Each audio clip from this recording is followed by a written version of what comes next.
Well, I don't think you have to be a rocket scientist to see that he was the reason we were still in the game. He was outstanding. Some of the saves he made and secondary chances that he somehow got a pad on or a blocker.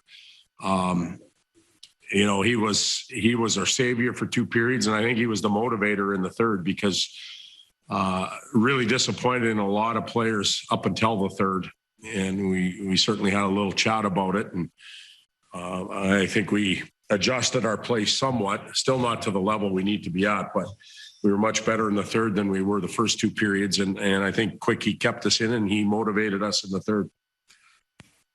Is it good to see a player like Elias Anderson take advantage of one of his opportunities with a goal there? That's such a big part of the game.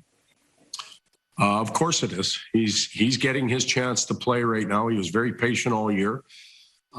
He's getting his chance to play, and you know, as I told the players between the second and third, we have a management team and coaching staff, and even players are evaluating each other right now.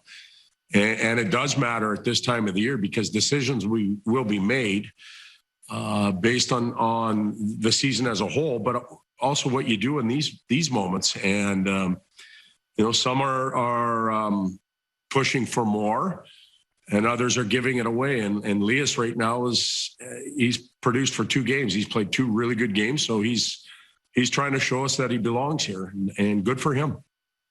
Appreciate it. Thanks, Todd. Next up is Carlin Bay. Todd, on that note of evaluating players, if you could take us back, you know, behind your own coaching curtain here and let us know the things that you look for from some of the younger players while they're out there in games like tonight. Well, it's young and old. Age doesn't matter. If you're in the NHL right now, you know, maybe a Quentin Byfield is just cutting his teeth a little bit, but let's face it, everybody else has played long enough to understand what we're doing and how we're supposed to do it. And if you still don't know where to go at a certain time or have a certain coverage down pat by now, shame on you. You probably don't belong in the league. If you make a mistake or an effort error while you're doing those things, we understand that. That happens to every team, every player in the league. You know, right now at this time of the season, it's a lot about structure and do you understand how we want to play? But the intangibles come into play right now. Are you willing to get in the lane and block a shot now? Are you willing to take a hit to get the puck out? Can you shorten your shift up so that the teammates have a better chance at success? Are you willing to come back as hard as you go in? I can go on and on and on. A lot of it is the intangibles. It's the character stuff right now that we're looking at. And if you lack it or you give it back, it's going to show up quickly. Thank you for that insight. That's it for me. Next up is John Hoven.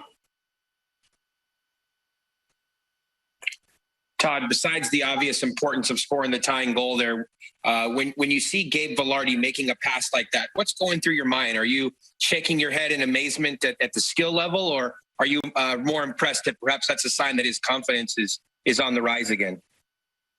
Well, I think the latter is probably even more important than the beginning. He's got to feel good about his game tonight. He's got to feel pretty good about making that play. I believe he can make that on a regular basis. Tight areas where he uses his vision and creates like that. You know, part of the game he needs to improve on is the long game, the open game, and that will come. And there's been a lot of pressure on him. We've talked to nauseum about him over and over and over again about being patient and you know, he's gonna when you prorate it to 82 games, he's gonna end up with a pretty darn good season. Perhaps we expect so much from him, us, you, you know, the Kings world, that it's a tough position for him to be in, and he just needs a little evolution time. Thanks, Todd.